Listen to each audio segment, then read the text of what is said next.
Hello students, last time तो lodge of मोशनचा जो paper झालेला आहे त्याचं पेपर डिस्कशन करूया आणि याच्यामध्ये सगळ्या प्रॉब्लेमचं सोल्युशन कसं येणार बघा.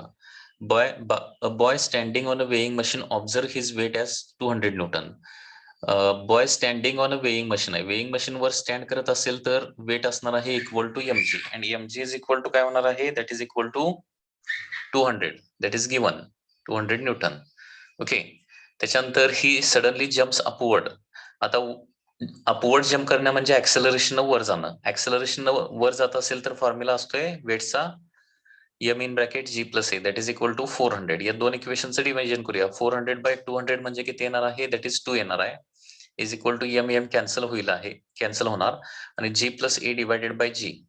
ओके, म्हणजे g plus a divided by g is equal to 2 येणार आहे and therefore g plus a is equal to होणार आहे 2g and therefore acceleration is equal to 2g minus g that is equal to g येणार आहे and therefore option first is correct. Okay, 9.8 meter per second square. Okay, next second question, a force of 6i plus 8j newton act on a body of mass 10 kg, displacement after 10 second if it starts from the rest. आता force act होत असेल तर ऍक्सेलरेटेड motion असणार आहे, acceleration body move करणार आहे. Okay, तर त्याच्यासाठी अगोदर ऍक्सेलरेशन काढावं लागेल. ऍक्सेलरेशन म्हणजे force divided by the mass येणार. इथं फोर्स जो आहे त्याला काय करूया, मासने डिवाइड करूया. म्हणजे 6/10 I cap plus 8/10 J cap. Okay, हा येणार आहे ऍक्सेलरेशन. आता डिस्प्लेसमेंट काढायचं आहे. डिस्प्लेसमेंट युनिफॉर्मली ऍक्सेलरेटेड मोशन मध्ये डिस्प्लेसमेंट काय असतं, ut plus half a t square. आता स्टार्टिंग फ्रॉम रेस्ट असं म्हटलंय त्याच्यामुळे ut ही टर्म 0 होणार आहे. Half into acceleration 6/10 I cap plus 8/10 J cap into t square. T square म्हणजे काय होणार आहे, that is equal to 100. Okay, म्हणजे थोडक्यात आता काय होणार आहे इथं, s is equal to multiplication करावं लागेल इथं. 2 न 100 ला डिवाइड केलं तर 50 ने या प्रत्येक टर्मला मल्टिप्लाय करूया. सो 6/10 इंटू 50 म्हणजे 6 into 5 that is equal to 30 I cap होणार प्लस 40 जे कॅप होणार आहे. 30 I cap plus 40 J cap. Okay, मग हे डिस्प्लेसमेंट व्हेक्टर फॉर्म मध्ये आली तर याचे मॅग्निट्यूड काढले तर बघा मॅग्निट्यूड येणार आहे square root of 30 square plus 40 square म्हणजे 50 येणार. ओके, आणि 50 असणार आहे याच्यामध्ये एकच ऑप्शन आहे 50 मीटर. ओके, आणि डायरेक्शन काढायची असेल तर tan theta is equal to Y component divided by काय करायचं असतं, X component. So tan theta is equal to 40 divided by 30 म्हणजे 4/3. So theta is equal to tan inverse of 4/3. असं ते सोल्युशन होणार आहे. नेक्स्ट क्वेश्चन,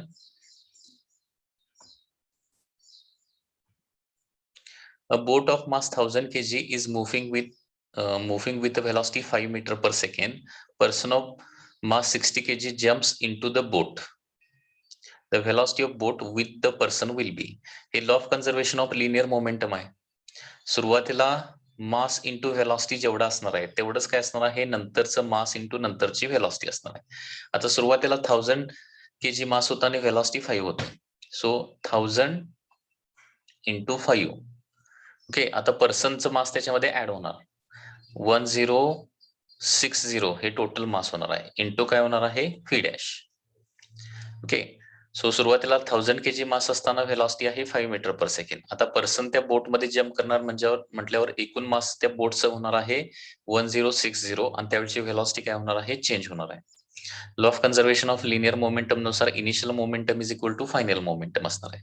सो 5000 हे इकडे डिवाइड करूया, 1060 is equal to V dash. Okay, आता हे काय होणार आहे, 5 पेक्षा थोडस कमी येणार आहे 4.71 metre per second. So answer ए येणार आहे याचा correct answer. Okay, next, a disc of mass 10 kg is kept horizontally in air by firing bullet of mass 5 gram each at the rate of 10 per second. If the bullet rebound with the same speed, the velocity with which bullets, okay, velocity with which the bullets are fired. आता हे आपलं bullet firing of गनचा problem बघितलेला होता. Firing of gun मध्ये force exerted bye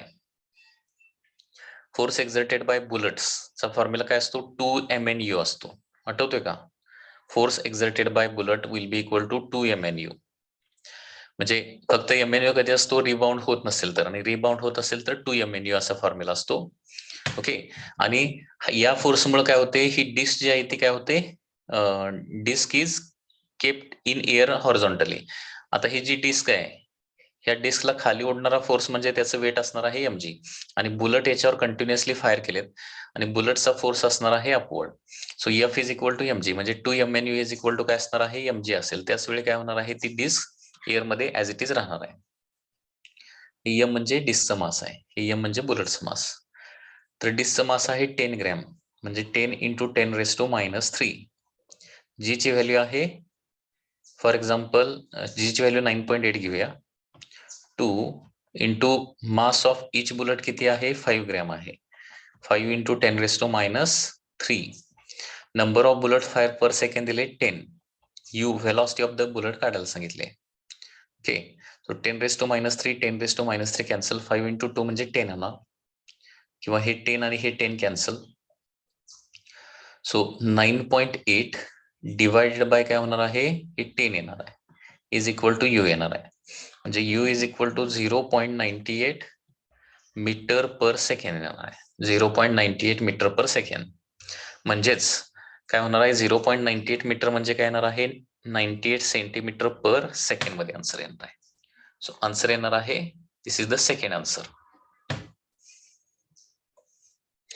next, a fireman has to carry an injured person of mass 40 kg from top of a building with the help of the rope which can withstand a load of 100 kg. The acceleration of fireman if his mass is 80 kg will be. आता fireman जो आहे तो काय करणार आहे? फायरमॅनचं मास जे आहे ते 80 kg आहे आणि तो एका इंज्युअर्ड पर्सनला घेऊन खाली उतरणार आहे. इंज्युअर्ड पर्सनचा मास आहे 40 kg, म्हणजे एकूण मास जे रोपवर ऍक्ट होणार आहे, एकूण वेट जे रोपवर ऍक्ट होणार आहे ते किती ऍक्ट होणार आहे? त्या पर्सनचं वेट प्लस त्या इंज्युअर्ड पर्सनचं वेट, म्हणजे थोडक्यात 120 kg ऍक्ट होणार आहे, एवढा फोर्स. आणि रोप किती जास्तीत जास्त विथस्टँड करू शकते? 100 kg, बरोबर आहे ना? 100 kg म्हणजे तो जर त्या रोपला फक्त सस्पेंडेड कंडिशन मध्ये राहिला तर रोप तुटणार आहे, आणि ही रोप तुटायची नसेल तर त्याला काय करावं लागेल? ऍक्सेलरेशन खाली यावं लागेल. आता एखादी बॉडी ऍक्सेलरेशन खाली येत असेल तर त्याचं वेट काय असतं? M in bracket G minus E असतं, is equal to the weight that can be weight that can be withstand. म्हणजे तो पर्सन ज्यावेळी ऍक्सेलरेशन खाली येणार आहे त्यावेळी पर्सन रोपवर किती फोर्स एक्झर्ट करणार आहे? M in bracket G minus E, that is equal to काय असलं पाहिजे? Weight the rope can withstand. तर इथं किती एकूण मास? 120 kg चं मास जे आहे ते खाली येणार आहे. G ची व्हॅल्यू 9.8, ऍक्सेलरेशन फाइंड आउट करायचं आहे. Weight he can withstand, the rope can withstand is 100 into G येणार आहे. 100 इंटू G म्हणजे 9.8.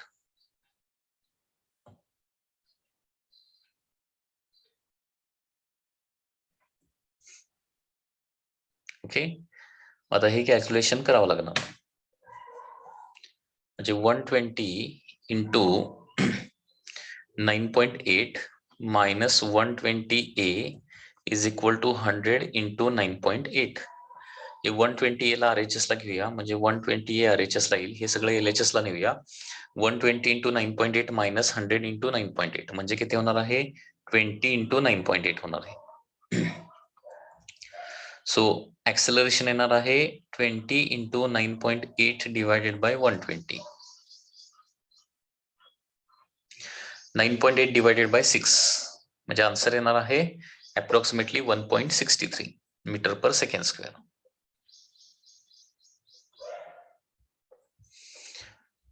Next question. A boy of mass 0.2 kg falls from a height of 5 meter into pile of the sand. The body penetrates the sand a distance of 5 centimeter before stopping. What force has the sand exerted on the body? What force the sand exerted on the body? आता बघा, एक body 5 metre वरून खाली पडली. Okay, 5 metre वरून खाली पडल्यानंतर त्याला व्हेलॉसिटी किती मिळणार आहे? √2gh एवढी. म्हणजे √2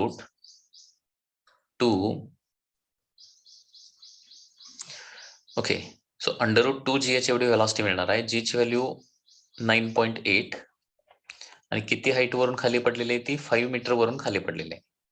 okay, so this is the velocity metre per second when the person touches the sand. कारण 5 मीटर वरून खाली पडलाय आणि सँड वर पडलाय, बरोबर आहे ना? 5 मीटर वरून सँड वर पडलेला आहे या पद्धतीनं. तर सँड वर पडेपर्यंत म्हणजे खाली सँडला टच करेपर्यंत एवढी व्हेलॉसिटी मिळालेली असणार. तिथून पुढे काय होणार आहे? सँड मध्ये घुसेल तसं काय होणार आहे? त्याचं रिटार्डेशन चालू होणार आहे. आता या फी व्हेलॉसिटीचं काय होणार आहे? खाली 5 सेंटीमीटर गेल्यानंतर काय होते? 0 व्हेलॉसिटी होते आणि ही युनिफॉर्मली रिटार्डेड मोशन आहे. याच्यावर ऍक्सेलरेशन काढूया. तर कुठलं इक्वेशन वापरावं लागेल? V square is equal to you square plus 2as. Final velocity किती होणार आहे? 0. इनिशियल व्हेलॉसिटी म्हणजे या व्हेलॉसिटीचा स्क्वेअर म्हणजे काय होणार आहे? 2 × 9.8 × 5. म्हणजे सँडच्या सरफेस पासून आतपर्यंत जाण्यासाठीच आपण इक्वेशन वापरलं. इनिशियल असणार आहे फी. इनिशियल म्हणजे ही येणार आहे व्हेलॉसिटी. फायनल म्हणजे फायनली ते काय होणार आहे? जाऊन थांबणार आहे 5 सेंटीमीटरला. 2a आणि डिस्प्लेसमेंट दिले 5 सेंटीमीटर म्हणजे 5 × 10⁻². Sorry, just a minute.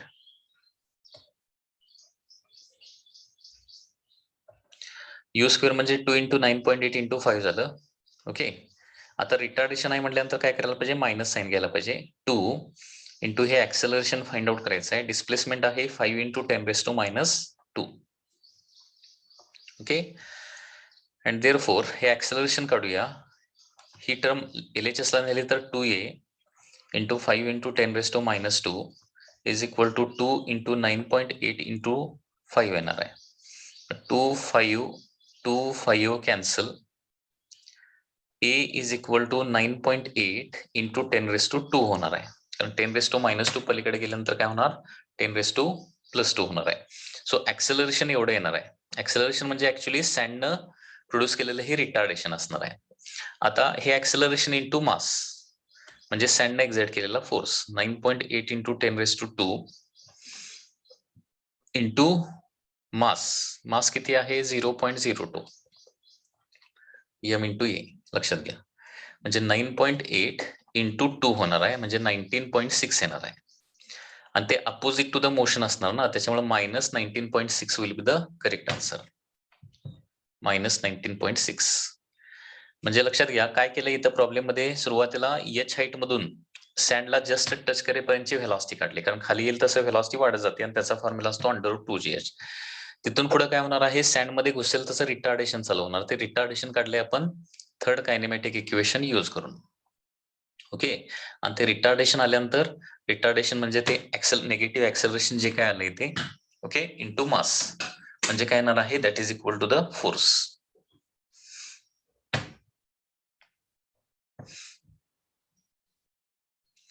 Next, magnitude of force म्हणजे फोर्स टाइम ग्राफ दिलाय. Okay, varies with time t as shown in figure. The magnitude of total impulse म्हणजे फोर्स टाइम ग्राफच्या खालचा एरिया. या कर्वच्या खालचा फक्त एरिया काढायचा आहे तुम्हाला. एरिया व्यवस्थित काढता आला पाहिजे. एरिया म्हणजे पहिला हा रेक्टेंगलचा एरिया. रेक्टेंगलचा एरिया किती होणार? 20 × 4 म्हणजे किती होणार आहे? 80 होणार आहे. झाला. त्याच्यानंतर हा वरचा ट्रायंगलचा एरिया हा एवढा हाफ इंटू बेस आहे 2 आणि हाईट आहे 200 पासून 800 पर्यंत. 200 to 800 म्हणजे काय किती होणार आहे? 600 होणार आहे. म्हणजे हे येणार आहे 600. त्याच्यानंतर याच्या खालचा हा इथला रेक्टेंगल. ओके, हा रेक्टेंगल जो आहे तो कितीचा आहे बघा, 4 to 6 म्हणजे 2 याची लेंथ येणार आहे आणि हाईट येणार आहे 200. हे येणार आहे 800. पहिलं 200 into 4 येते, सॉरी फर्स्ट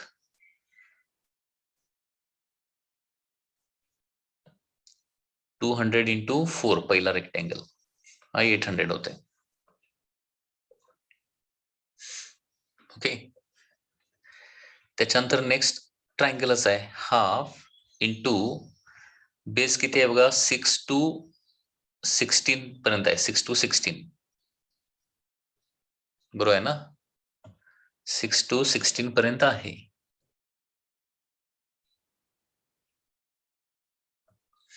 6 to 16 म्हणजे काय येणार आहे 10 बेस आणि हाईट येणार आहे 800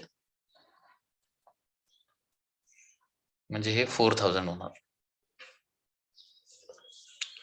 ओके, तर या पद्धतीने हा या टोटल एरियाचे फक्त तुम्हाला ऍडिशन करायचे.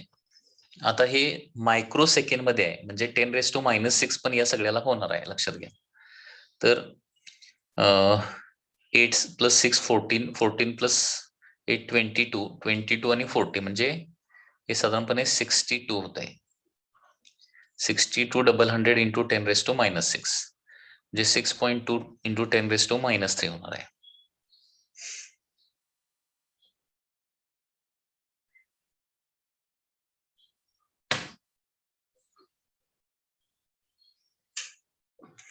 ओके, तर या पद्धतीने कॅल्क्युलेशन येणार आहे. आता हे 14 आहे का 16 आहे का 15 आहे एक्झॅक्टली इथं कळत नाही, मग याचा क्लोज आन्सर कुठला आहे बघूया. 6.2 into 10 सगळे 5 ची व्हॅल्यू दिसायला लागल्यात म्हणजे 5 into 10⁻³ आन्सर असलं पाहिजे. ओके, सो 5 into 10⁻³ आन्सर याच्यामध्ये एकच आहे, इथं क्लोज आन्सर बघायचा आहे फक्त. ओके, जेवढे इझी क्वेश्चन आहेत लक्षात घ्या, काहीही त्याच्यामध्ये प्रॉब्लेम नाहीये. त्याच्यानंतर total mass of elevator with 80 kg man in it is 1000 kg. म्हणजे मॅन सहित इलेव्हेटरचं मास किती आहे, 1000 kg आहे. The elevator moving upward with the speed of 8 meter per second, it is brought to rest over a distance of 16 meter. The tension T in the cable supporting the elevator and force exerted on the man by elevator floor will be respectively.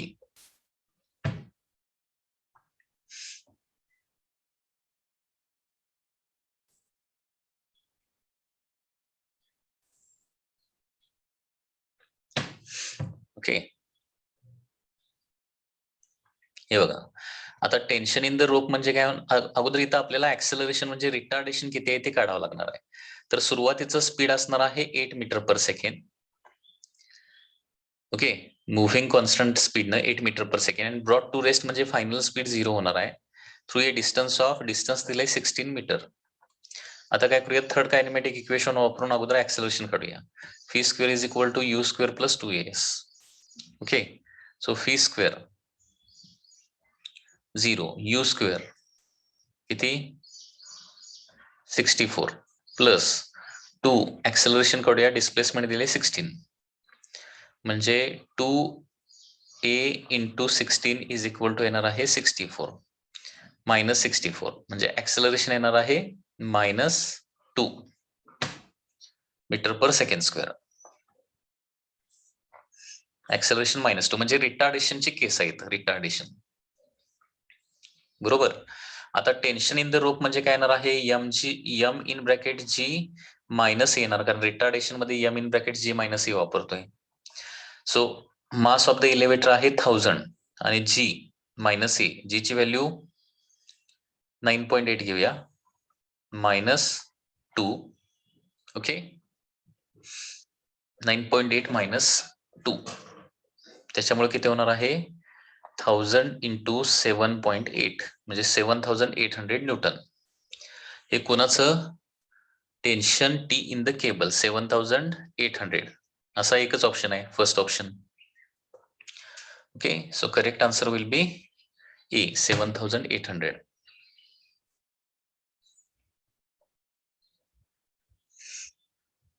त्याच्यानंतर in the arrangement shown in the figure, ends P and Q of unstretched string moves downward with the speed u. Pulleys A and B are fixed. Mass M moves upward with the speed of. आता हा थोडासा वेगळा problem आहे.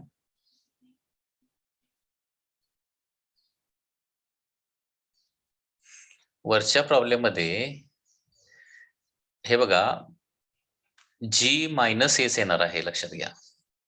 Retardation मध्ये acceleration असेल तर G plus ए करायचं असतं. रिटार्डेशन असेल तर G मायनस ए. रिटार्डेशन कुठून कळालं? ऍक्सेलरेशन मायनस आलं म्हणून. ते minus of minus double minus नाही करायचं, हे थिंक झालं पाहिजे, गेस झालं पाहिजे. G प्लस करायचं का मायनस ए करायचं. ऍक्सेलरेशन वर निघालाय का रिटार्डेशन वर निघालाय? तो ऍक्सेलरेशन मायनस आलं, वर निघालाय आणि मायनस आलं. बॉडी वर निघालीये, ऍक्सेलरेशन काढलं आपण -2, म्हणजे बॉडी रिटार्डेशन वर निघाली. बॉडी रिटार्डेशन वर जाणं म्हणजे ऍक्सेलरेशन खाली जाणं, आणि ऍक्सेलरेशन खाली जात असेल तर m in bracket G minus a formula वापरावा लागतो. त्याच्यासाठी ते कन्सेप्ट व्हिडिओ जरा सगळे व्यवस्थित बघा. त्याच्यामुळे तिथं परत m in bracket G minus आणि -2 वगैरे असं करायचं नाही, नाहीतर प्रॉब्लेम होईल.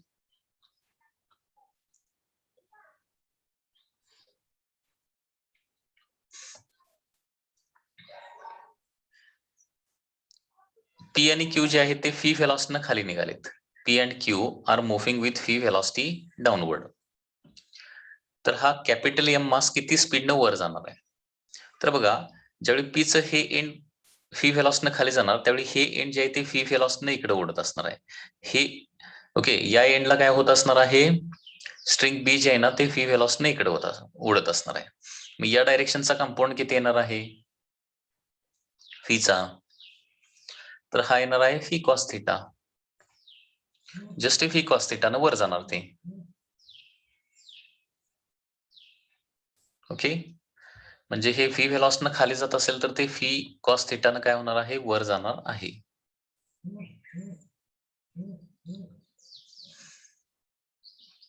Just a minute, fee cos theta नव्हे,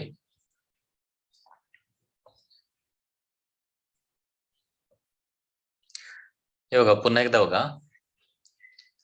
हे क्यू एंड फी व्हेलॉसिटीनं खाली जाणार आहे, पी एंड फी व्हेलॉसिटीनं खाली जाणार आहे.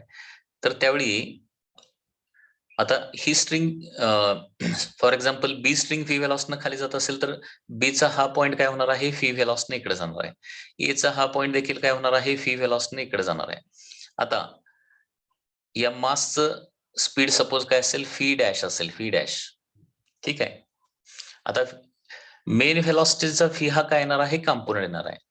ओके, सो हे बघा, फी डॅशचा थिटाच्या डायरेक्शन कंपाऊंड काय येणार आहे? फी डॅशचा थिटाच्या डायरेक्शन कंपाऊंड येणार आहे फी कॉस थिटा, आणि हे V dash cos theta. V डॅशचा थिटाच्या डायरेक्शन कंपाऊंड काय येणार आहे?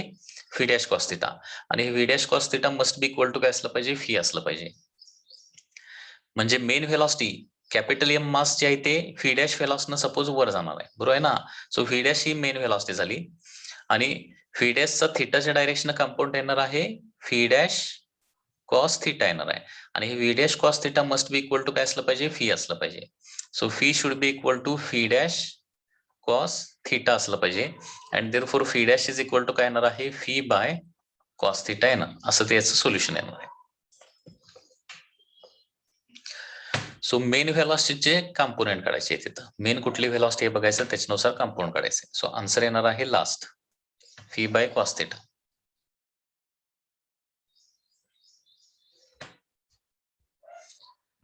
त्याच्यानंतर next, an engine of mass 5 into 10 raised to 4 kg pulls a coach of mass 4 into 10 raised to 4 kg. Suppose that there is a resistance of 1 Newton per 1000 kg, per 100 kg acting on both coach and the engine, and that the driving force of engine is 4500 Newton. Acceleration of engine and tension in the coupling will be respectively. आता बघा, total mass किती पुल करायचा आहे? Total mass पुल करायचा आहे इंजिनचं mass plus त्याच्या पाठीमागे लावलेल्या कोचचं मास. तर टोटल मास येणार आहे 5 + 4 म्हणजे 9 × 10⁻⁴ kg. एवढं मास जे आहे ते पुल करायचं आहे. आणि तिथं काय केलंय, रेझिस्टिव्ह फोर्स म्हणजे रेझिस्टिव्ह फोर्स पण दिलेला आहे. रेझिस्टिव्ह फोर्स किती आहे, 1 न्यूटन पर 100 किलोग्राम. म्हणजे 100 किलोग्रामला 1 न्यूटन आहे. 1000 किलोग्रामला काय येणार आहे, 10 न्यूटन येणार. आणि हे किती आहे, 90,000 किलोग्राम आहे. 90,000 किलोग्राम. आता 1000 किलोग्रामला किती आहे, 10 न्यूटन आहे. मग 10,000 किलोग्रामला काय होणार आहे, 100 न्यूटन येणार आहे. 10,000 आणि 90,000 ला काय होणार आहे, 900 न्यूटनचा रेझिस्टिव्ह फोर्स येणार आहे. लक्षात येते का बघा, हे बघा कसं काढलं मी, 100 kg ला 1 न्यूटन असं दिलंय. मग 1000 kg ला किती फोर्स, रेझिस्टिव्ह फोर्स क्रिएट होणार आहे, 10 न्यूटन. मग 10,000 ला किती क्रिएट होणार आहे, 10,000 kg ला 100 न्यूटन रेझिस्टिव्ह फोर्स ऍक्ट होणार आहे, हे 10,000 ला. आणि एकूण मास किती पुल करायचा आहे, 90,000. तर 90,000 ला किती येणार आहे, मग 900 न्यूटनचा रेझिस्टिव्ह फोर्स येणार आहे. म्हणजे हा फोर्स काय करणार आहे, मोशनला अपोज करणार आहे. इंजिनला लावलेला फोर्स किती आहे, 4,500. म्हणजे नेट फोर्स येणार आहे, इंजिनला लावलेला फोर्स मायनस रेझिस्टिव्ह फोर्स, हा नेट फोर्स येणार आहे. सो नेट फोर्स येणार आहे किती, 3600 न्यूटन. आणि ऍक्सेलरेशन असतं net force divided by the total mass. तर नेट फोर्स किती, 3600 आणि टोटल मास असणार आहे 90,000. Okay, that is 4 divided by 100 म्हणजे 0.04 metre per second square. 0.04 metre per second square. Okay, असं कुठलं एकच ऑप्शन आहे याच्यामध्ये ऍक्सेलरेशनचा, that is the answer.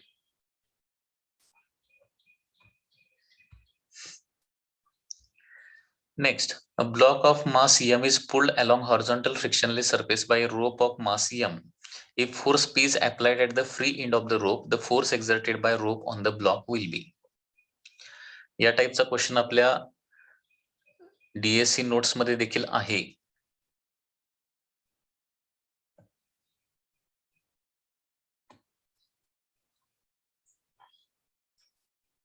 Okay, आता block of mass capital M is pulled along horizontal frictionless surface by a rope of mass small m. म्हणजे ब्लॉकचं मास capital M आहे, रोपचं mass small M आहे. Force exerted on by the rope on the block will be. आता इथं अगोदर acceleration काढूया. Acceleration म्हणजे total force आपण P लावलाय डिवायडेड बाय टोटल मास आहे एम प्लस एम, हे ऍक्सेलरेशन झालं. आणि इथं फोर्स किती लावलेला आहे, पी एवढा फोर्स लावलाय. टोटल मास आहे m plus M, so acceleration येणार आहे p divided by M plus m. आता इथला फोर्स काढायला सांगितलाय. इथला फोर्स म्हणजे काय येणार सांगा, इथला फोर्स म्हणजे इथं या फोर्सनं, इथल्या फोर्सनं पुल केले जाणारं मास, म्हणजे हा जो फोर्स आहे ना, इथला फोर्स, ओके, किती मास पुल करणार आहे, कॅपिटल एम मास पुल करणार आहे. आणि किती ऍक्सेलरेशन, याच acceleration P divided by M plus M. So answer काय येणार आहे, M divided by M plus M into P. So answer येणार आहे, this is the correct answer.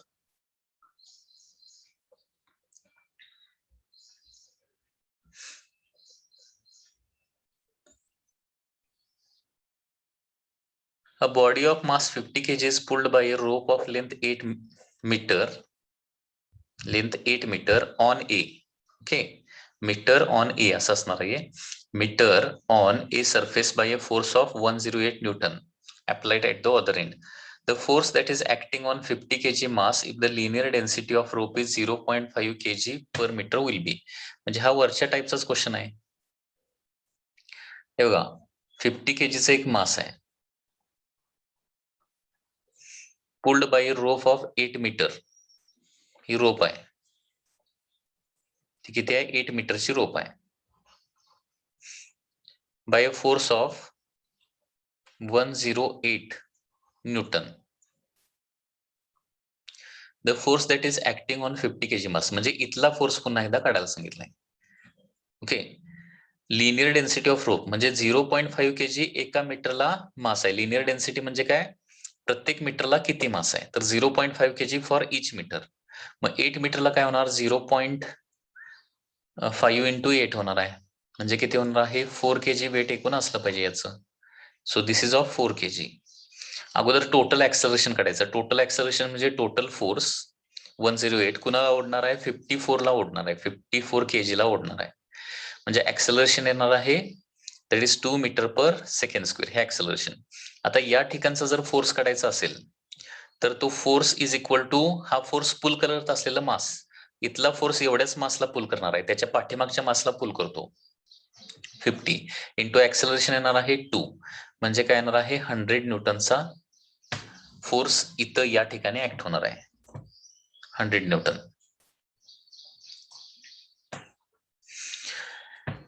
त्याच्यानंतर rope of length 15 metre and linear density 2 kg per meter is lying lengthwise on a horizontal smooth table.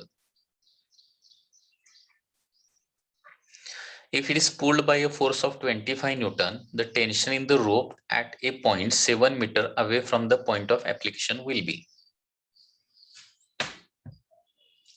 म्हणजे हा देखील पुन्हा एकदा त्याच टाइपचा question आहे. एक रोप आहे अशी,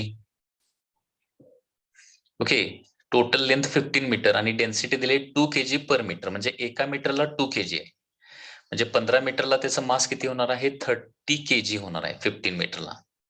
हे टोटल मास झालं 30 kg. ओके, आणि याच्यावर फोर्स लावलेला आहे 25 न्यूटन, म्हणजे ऍक्सेलरेशन किती असणार आहे, the force divided by the mass, म्हणजे 5/6 मीटर पर सेकंड स्क्वेअर हे ऍक्सेलरेशन असणार आहे. आता विचारलंय tension in the rope at the point of 7 metre from the point of application, म्हणजे पॉइंट ऑफ ऍप्लिकेशन पासून 7 मीटरला, म्हणजे इथं कुठेतरी असणार आहे 7 मीटर, इथला फोर्स काढायला सांगितलाय. आता मगाची कन्सेप्ट, या ठिकाणचा फोर्स म्हणजे याच्या पाठीमागचं मास, म्हणजे हा फोर्स ओढत असलेला मास, म्हणजे एवढं मास, टोटल लेंथ किती आहे 15 मीटर आहे ना, म्हणजे हे किती असणार आहे 8 मीटर असणार आहे. मग 8 मीटरला मास किती येणार आहे, 8 into 2 that is equal to 16 kg येणार आहे, आणि ऍक्सेलरेशन आहे 5/6. ओके,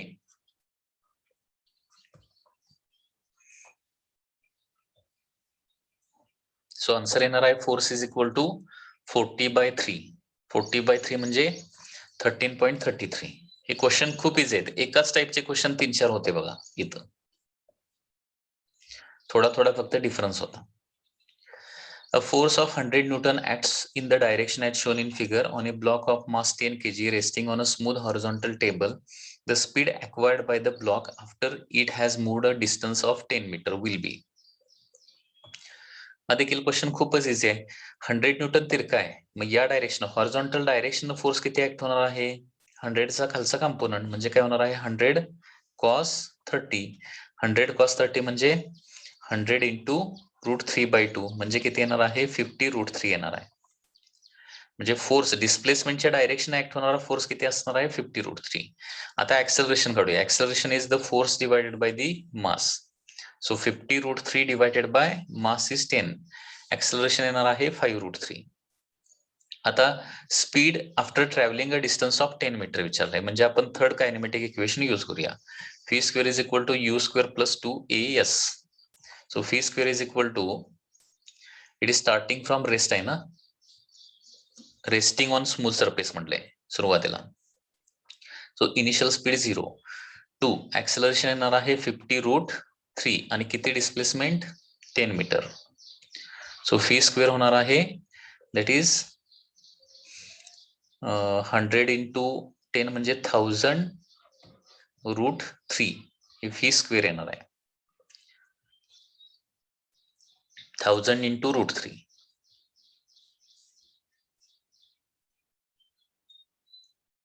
ओके, सॉरी 5 √3 इथं घ्यावं लागेल ना, ऍक्सेलरेशन असणार आहे 5 √3, म्हणजे हे होणार किती, दॅट इज 100√3. आता 100√3 ची व्हॅल्यू किती असते 1.732 म्हणजे येणार आहे 173.2 is the v square. So v is equal to square root of 173.2. आता 169 चा स्क्वेअर रूट असतोय 13. बरोबर आहे ना.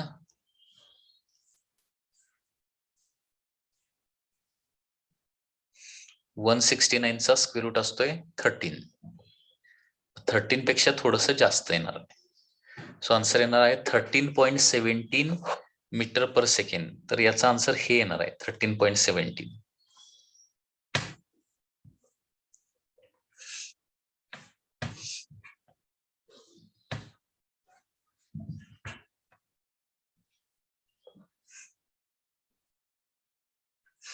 आन्सर येणार आहे हे.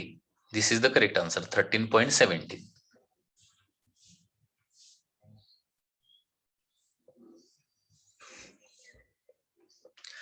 A particle of mass m is moving with velocity v. It is given impulse such that velocity become v2. The magnitude of impulse is equal to. म्हणजे ऍक्च्युली इनिशियल व्हेलॉसिटी v1 असणार आहे आणि impulse दिल्यानंतर velocity v2 होते, असं त्याचा meaning घ्यायचा आहे. ठीक आहे. इम्पल्स म्हणजे काय असतं चेंज इन मोमेंटम असतं. सो इम्पल्स म्हणजे चेंज इन मोमेंटम म्हणजे final momentum minus initial momentum एवढंच आहे. So m in bracket v2 minus v1. That is m in bracket v2 minus v1. This is the answer.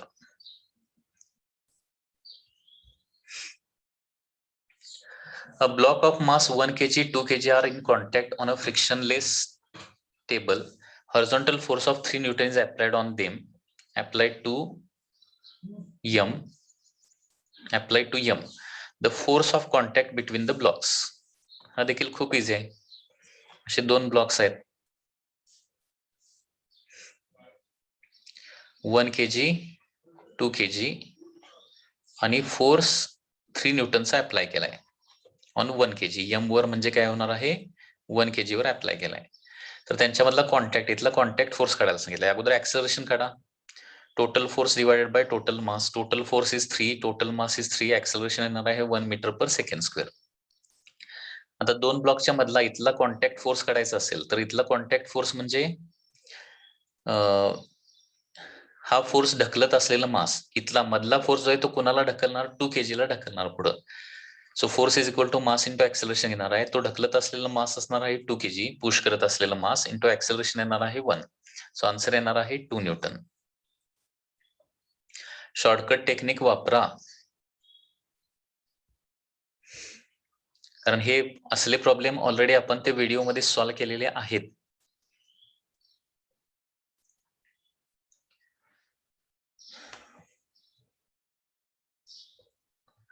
A force produces acceleration of 5 meter per second square in a body and same force acceleration of 15 meter per second square in another body. Acceleration produced by the same force when applied to combination of two body. आता बघा पहिली जी body आहे त्याचं मास suppose m1 आहे, त्याच्यामध्ये acceleration produce केलेलं आहे 5. So आता बघा फोर्स इज इक्वल टू काय असतं मास इंटू ऍक्सेलरेशन असतं. So mass is equal to काय येणार आहे फोर्स डिवायडेड बाय ऍक्सेलरेशन. आता पहिल्या बॉडी मधला ऍक्सेलरेशन दिलंय 5 मीटर पर सेकंड स्क्वेअर म्हणजे पहिल्या बॉडीचा मास किती असणार आहे m1 is equal to apply केलेला फोर्स डिवायडेड बाय ऍक्सेलरेशन 5. हे पहिल्या बॉडीचं मास असणार आहे. दुसऱ्या बॉडीचं मास सपोज m2 आहे आणि त्याच्यावर तेवढाच फोर्स अप्लाय केला तर ऍक्सेलरेशन किती प्रोड्यूस होतंय 15 दिलंय 15. म्हणजे त्या बॉडीचा मास असणार आहे F2 इज इक्वल टू तोच फोर्स अप्लाय केलाय फक्त ऍक्सेलरेशन 15 झालंय. हे दुसऱ्या बॉडीचं मास. आता दोन्ही बॉडी कंबाईन केल्या तर एकूण मास किती होणार m1 प्लस m2 आणि तेवढाच फोर्स अप्लाय केलाय तर न्यू ऍक्सेलरेशन किती. न्यू ऍक्सेलरेशन म्हणजे तेवढाच फोर्स अप्लाय केलाय फक्त मास किती झालंय कंबाईन केलंय. न्यू ऍक्सेलरेशन काढायला सांगितलं. So force divided bye m1 आहे f बाय 5 प्लस m2 आहे f बाय 15 म्हणजे f डिवायडेड बाय डिनॉमिनेटर किती होणार बघा 4f बाय 15 होणार. Okay so f get cancel 15 by 4 is the answer. 15/4 म्हणजे किती होणार?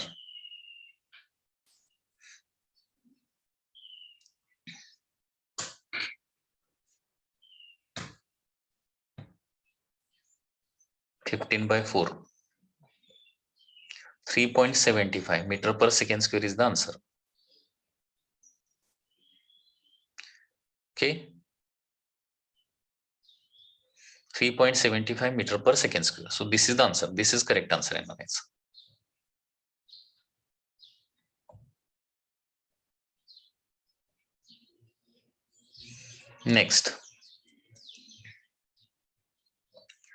What is the tension in the rod of length L, mass M at a distance y from F1? F1 पासून y distance ला असणार tension काढायला सांगितलंय. When a rod is acted upon by two unequal forces. आता इथं net force येणार आहे. याच्यातला का आहे? F1 ग्रेटर आहे. F1 मायनस F2 हा नेट फोर्स येणार आहे. आणि ऍक्सेलरेशन येणार आहे F1 minus F2 divided by total mass. Total मास किती येणार आहे? लॅम्बडा इंटू एल येणार आहे. फिर लॅम्बडा म्हणजे काय? मास पर युनिट लेंथ. मग अशी प्रत्येक क्वेश्चन मध्ये दिलं होतं माहितीये का? 2 kg per metre, 3 kg per metre, याला मास लिनियर मास डेन्सिटी म्हणायचं लॅम्बडा. हे ऍक्सेलरेशन येणार आहे. ठीक आहे. आता काय विचारलंय? Tension at a distance of net force या डायरेक्शन असणार आहे. इथलं टेन्शन काढायचं आहे, वाय डिस्टन्सचं टेन्शन. ओके, आता वाय डिस्टन्सचं टेन्शन म्हणजे काय? या डायरेक्शन जाणार आहे ना. F1 जास्त असल्यामुळे राईटला जाणार आहे. मग इथलं जे टेन्शन आहे ते कुणाला पुल करणार आहे? एवढ्या मासला पुल करणार आहे. हे मास किती असणार आहे? Lambda into L minus Y असणार आहे. हे पाठीमागचं मास. पाठीमागची लेंथ किती येणार आहे? एल मायनस वाय येणार. मग इथलं टेन्शन टी म्हणजे ते पुल करत असलेलं mass lambda into L minus Y into acceleration F1 minus F2 divided by lambda L. Okay, so lambda lambda get cancel आणि टेन्शनचा हा फॉर्म्युला येणार आहे. L minus Y divided by L F1 minus F2. Okay, तर या पद्धतीनं answer येणार आहे. L minus Y divided by L F1 minus F2. आता हे फर्दर सोल्युशन केलं तर 1 मायनस वाय बाय एल येणार आहे.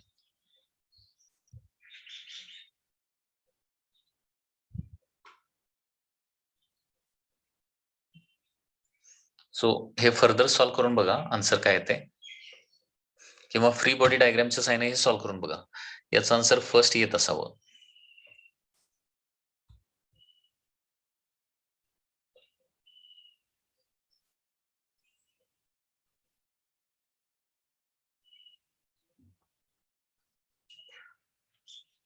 Okay,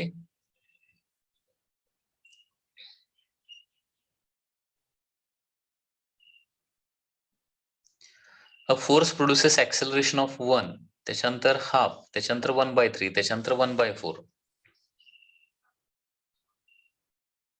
applied separately to n bodies.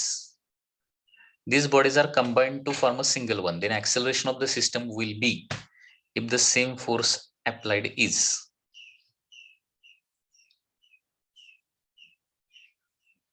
Okay.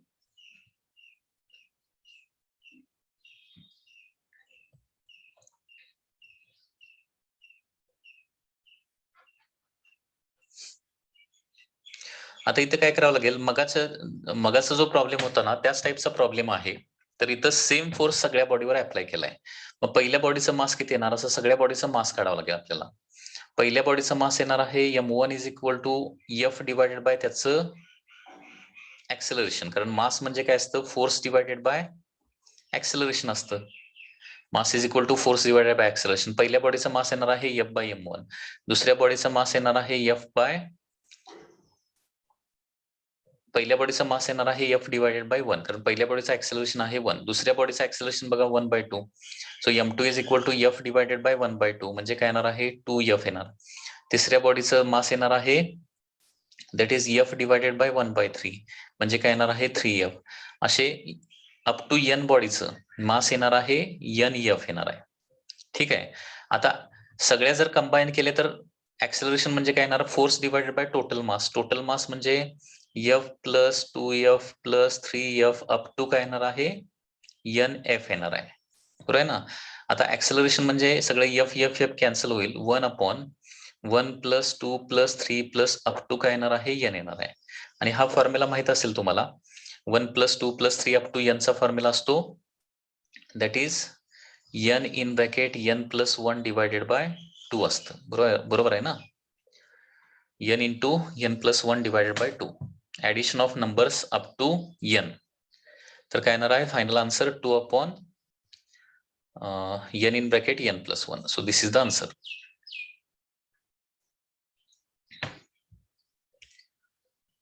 Okay. हा प्रॉब्लेम देखील मगाच्या टाईपचाच आहे. ओके. हा problem 2 blocks of masses 6 kg 4 kg connected by 2 kg are resting on frictionless floor of the if the constant force 60 newtons applied to 6 kg tension in rope at A B C. हा खूप सोपा आहे. Okay. अगोदर net acceleration काढूया. Net acceleration is 60 divided by total मास 10 येणार, म्हणजे 6 metre per second square acceleration येणार आहे. आता ए पॉइंटचा फोर्स म्हणजे ए पॉइंटच्या पाठीमागचं मास, फोर्स ऍट पॉइंट ए किंवा tension at point A. Tension at point A म्हणजे काय, ए पॉइंटच्या पाठीमागचं सगळं मास म्हणजे 2 + 2 4 येणार इंटू 6 म्हणजे किती येणार आहे 24 न्यूटन. त्याच्यानंतर बी पॉइंटचं टेन्शन. ओके. बी पॉइंट म्हणजे बहुतेक मिड पॉइंट आहे, मिड पॉइंट. ठीक आहे. मिड पॉइंटच्या पाठीमागचा मास किती येणार आहे 2 kg आणि रोपचा अर्ध मास येणार आहे म्हणजे 3 kg. Okay. So 3 into 6 that is equal to काय येणार आहे 18 येणार आहे Newton.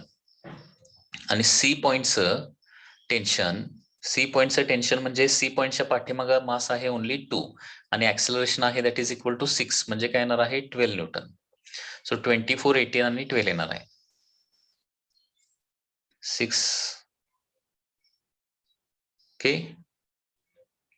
2 blocks of mass 6 kg and 4 kg connected by a rope of 2 kg.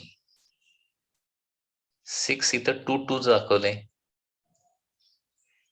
या क्वेश्चन मध्ये सोल्युशन तर असं येणार आहे, डायग्राम नुसार बघितलं तर 6 kg 2 kg आणि 2 kg म्हणजे एकूण मास जे असणार आहे ते 10 kg असणार आहे अकॉर्डिंग टू डायग्राम. इथं थोडीशी प्रिंटिंग मिस्टेक आहे. टोटल ऍक्सेलरेशन येणार आहे 6 मीटर पर सेकंड स्क्वेअर आणि एखाद्या पॉइंटचं टेन्शन म्हणजे तो त्या पॉइंटच्या पाठीमागचं मास इंटू ऍक्सेलरेशन, या पद्धतीनं सोल्युशन येणार आहे. सो 24 18 आणि 12 असं ते आन्सर येणार आहे. असा आन्सर याच्यामध्ये कुठलं दिसत नाहीये. हा प्रॉब्लेम मध्ये काय आहे प्रिंटिंग मिस्टेक आहे. So this is the correct answer.